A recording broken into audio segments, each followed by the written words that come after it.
নমস্কার, আমি মীনাক্ষী। চোখ রাখছি মুহূর্তের খবরে। $4 ট্রিলিয়ন অর্থনীতি নিয়ে গোটা বিশ্বে চতুর্থ স্থানে উঠে এসেছে ভারত।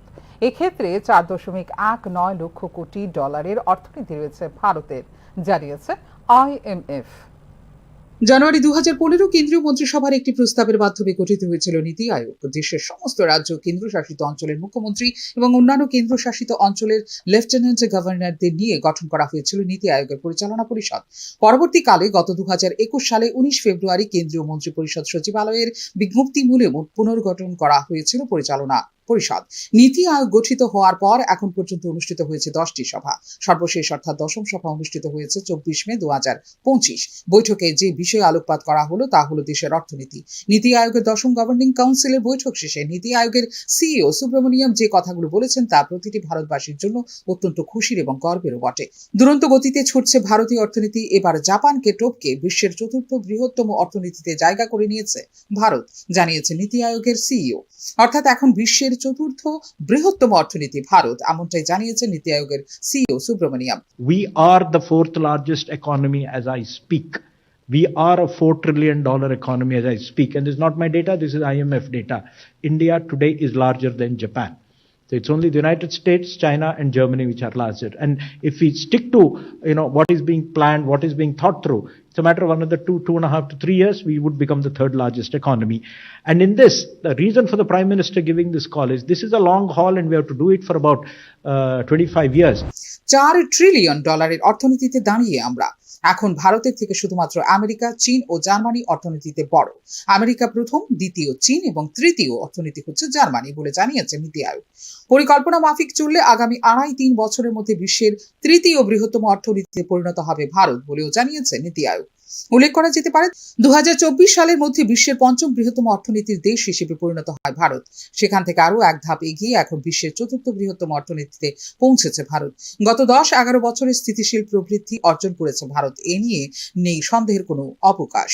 উল্লেখযোগ্য বিষয় হচ্ছে এখন সরকার এবং সকল দেশবাসীর সম্মিলিত লক্ষ্য হলো বিশ্বের তৃতীয় বৃহত্তম অর্থনীতিতে পরিণত হওয়া বলে গত বছর অর্থাৎ নীতি আয়োগের 9ম বৈঠকে জানিয়েছিলেন প্রধানমন্ত্রী নরেন্দ্র মোদী।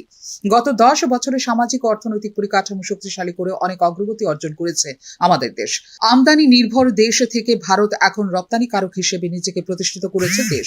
প্রতিরক্ষা, মহাকাশ, স্টার্টআপ সহ আরও একাধিক ক্ষেত্রে বিশ্বমঞ্চে নিজেদের স্থান করে নিয়েছে ভারত বলে উল্লেখ করেছিলেন প্রধানমন্ত্রী। জাতীয় ও আন্তর্জাতিক স্তরের বিভিন্ন আর্থিক সংস্থার প্রকাশিত রিপোর্ট ও পরিসংখ্যান থেকে দেখা যাচ্ছে 2025 অর্থাৎ চলতি বছরের এপ্রিল মাসে ভারতের অর্থনীতি অভাবনীয় এবং চমকপ্রদ গতি অর্জন করেছে, যা চমকে দিয়েছে বাজার বিশ্লেষক ও অর্থনীতির নীতি নির্ধারকদেরও।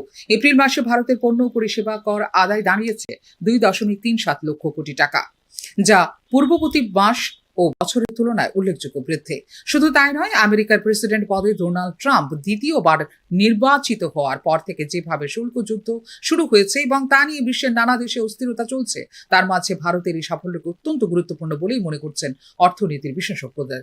আগামীতে ভারতীয় অর্থনীতি আরও উপরের দিকে উঠবে বলে ইতিমধ্যে দাবি করেছে বিশ্বব্যাংক, IMF সহ বেশ কয়েকটি বৈশ্বিক সংস্থাও। IMF এর তথ্য অনুযায়ী সবথেকে বৃহত্তম অর্থনীতি আমেরিকার অর্থাৎ $30 লক্ষ কোটি। এরপর রয়েছে চীন, যাদের অর্থনীতি $19.23 লক্ষ কোটি। তৃতীয় বৃহত্তম অর্থনীতি দেশ হলো জার্মানি, যাদের রয়েছে $4.78 লক্ষ কোটি অর্থনীতি। চতুর্থ স্থানে রয়েছে ভারত ও চীন, দুই দেশেরই অর্থনীতি $4.19 লক্ষ কোটি। পঞ্চম স্থানে রয়েছে ব্রিটেন, যাদের রয়েছে $3.84 লক্ষ কোটি অর্থনীতি। ফ্রান্স রয়েছে ষষ্ঠ স্থানে, ফ্রান্সের রয়েছে $3.21 লক্ষ কোটি অর্থনীতি। সার্বিক পরিস্থিতিতে দেশের এই অগ্রগতি অব্যাহত থাকবে এবং ভারত খুব শীঘ্রই বিশ্বের তৃতীয় বৃহত্তম অর্থনীতির দেশে পরিণত হবে বলে প্রত্যাশা সাধারণ মানুষের। ব্যুরো রিপোর্ট, নিউজ নাও। ইসলামের ভাবনার প্রয়োজন রয়েছে বর্তমান সময়েও। দেশাত্মবোধ এবং জাতীয়তাবাদ জাগ্রত হয় নজরুল ভাবনায়। এক্ষেত্রে 126তম নজরুল জয়ন্তী পালিত হল রাজ্যেও। সোমবার সরকারি ও বেসরকারি উদ্যোগে নানা অনুষ্ঠানের মধ্য দিয়ে উদযাপিত হয়েছে বিদ্রোহী কবি কাজী নজরুল ইসলামের 126তম জন্মজয়ন্তী। এদিন প্রভাতী কবি প্রণাম অনুষ্ঠানের আয়োজন করা হয় রাজধানী নজরুল কলাক্ষেত্রের সামনে। এই প্রভাতী কবি প্রণাম অনুষ্ঠানের আয়োজন করা হয় তথ্য ও সংস্কৃতি দপ্তরের উদ্যোগে। উপস্থিত ছিলেন সমাজ কল্যাণ ও সমাজ শিক্ষা দপ্তরের মন্ত্রী টিঙ্কু রায়। নজরুল ভাবনার প্রয়োজন রয়েছে বর্তমান সময়ে। নজরুল ভাবনার মধ্য দিয়ে জাগ্রত হয় জাতীয়তাবাদ এবং দেশাত্মবোধ বলে উল্লেখ করেন সমাজ কল্যাণ ও সমাজ শিক্ষা দপ্তরের মন্ত্রী টিঙ্কু রায়। কবি কাজী নজরুল ইসলাম যেভাবে ওনার লেখা বা ওনার বাণীতে যেভাবে দেশের তখনকার সময় স্বাধীনতা সংগ্রামের জন্য অনেক যুবরা উদ্বুদ্ধ হতেন, তো আজকের দিনেও কিন্তু আমরা চাই ওনার যে ভাবনা বা ওনার যে চিন্তাধারা যেটা ছিল সেটাকে যেন আজও প্রয়োজন রয়েছে, আজও এমন নয় যে সেটা শেষ হয়েছে। আজকেও এই ধরনের ভাবনা আমাদের জাতীয়তাবাদ বা আমাদের মানুষের মধ্যে দেশাত্মবোধ জাগিয়ে রাখা নবপ্রজন্মের মধ্যে সেটা অত্যন্ত গুরুত্ব। আর রবীন্দ্রনাথ ঠাকুর একটা কথা বলতেন যে কাজী নজরুল ইসলামকে যত জানবে যত বুঝবে তত আমাদের ভারতীয় সংস্কৃতি, ভারতীয় যে কালচার সেটা আরও অগ্রগতি হবে, এটাই মূল লক্ষ্য। তো আমাদের আজকের এই অনুষ্ঠানে আপনাদেরকে শুভেচ্ছা জানাই। শুধুমাত্র নজরুল জয়ন্তী পালনই নয়, হারিয়ে যাওয়া সবকটি সংস্কৃতি পুনরুদ্ধারের উদ্যোগ নিয়েছে রাজ্য সরকার বলে জানিয়েছেন মন্ত্রী টিঙ্কু রায়। এই সরকারের যে লক্ষ্য আপনারা দেখেছেন, বিভিন্ন সাংস্কৃতিক অনুষ্ঠান যেগুলো হারিয়ে যাওয়া সেগুলো কিন্তু পুনরুদ্ধারের কাজ চলছে। আজ আমাদের এই রাজ্যে ধামাইল উৎসব, নাটক উৎসব, যাত্রা উৎসব, কিন্তু অনেকগুলো সংস্কৃতি যেগুলো প্রায় লুপ্তপ্রায়, যেগুলোকে নিয়ে বিগত সরকার কোনোদিন ভাবেনি, এগুলো কিন্তু বর্তমান সরকার সেগুলোকে নিয়েও কাজ করছে।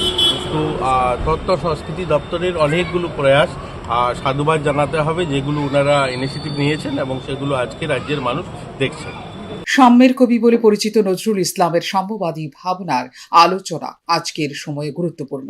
বর্তমান সমাজে এবং রাষ্ট্র ব্যবস্থায় যেখানে রয়েছে অর্থনৈতিক, রাজনৈতিক, সাংস্কৃতিক বৈষম্য, সেই ক্ষেত্রে নজরুল ভাবনা যথেষ্ট গুরুত্বপূর্ণ বলেই মনে করছেন সমাজ তত্ত্ববিদরা।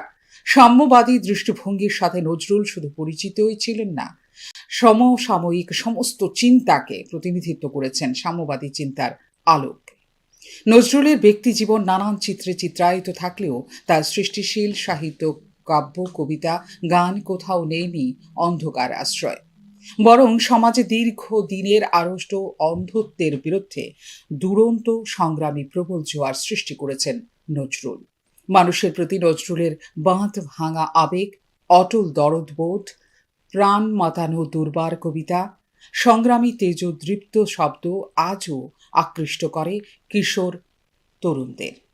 জন আন্দোলনে বিপ্লবী চেতনা শানিত করার অস্ত্র সেই নজরুল। ফিউরো রিপোর্ট, নিউজ নাও।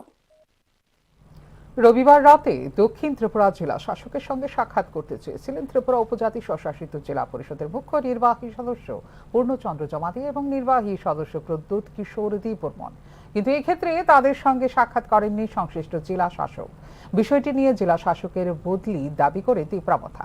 দলের ছাত্র যুব সংগঠন ওয়াইটিএফ এক্ষেত্রে অবিলম্বে সংশ্লিষ্ট জেলা শাসককে বদলি না করলে বৃহত্তর আন্দোলন গড়ে তোলা হবে বলে হুমকি দেয় YTF.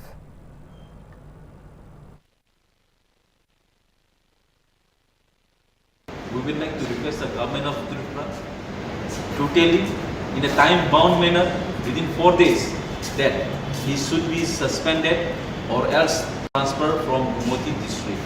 Otherwise, we, on behalf of YTF, is going to raise a bigger protest which is never been shown in Tripura. That is what we would like to say through medias. এখনকার মতো এই মুহূর্তে সংবাদ এই পর্যন্ত। ওনারও updates দেখার জন্য অবশ্যই নজর রাখতে হবে নিউজ নাও পর্দায়। নমস্কার।